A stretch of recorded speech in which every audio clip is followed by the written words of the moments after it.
নমস্কার। আজ 24শে জানুয়ারি।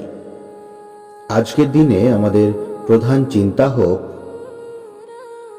যাহারা ভগবান ও তাহার সন্তানদের জন্য নিজেদের জীবন উৎসর্গ করেন, তাহারা যথার্থ ধন্য।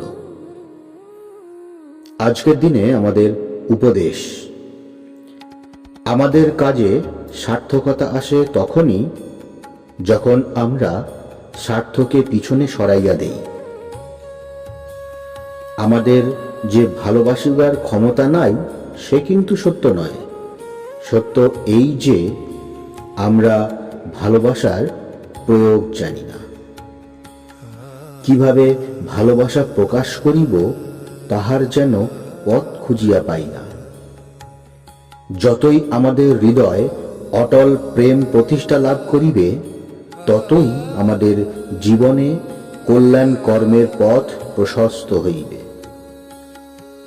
প্রেম ছাড়া কোনো মহৎ কাজ সম্ভব নয়।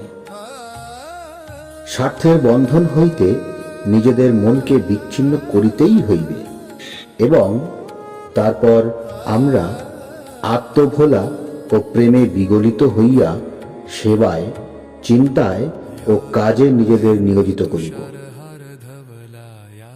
আজকের দিনে আমরা প্রার্থনা করতে পারি: হে অনন্ত প্রেমময় দেবতা, তোমার শ্রীচরণতলে আমার এ হৃদয়কে পাতিয়া দিলাম। ইহা যেন সকল স্বার্থের কলুষ হইতে ধৌত ও নির্মল হয়।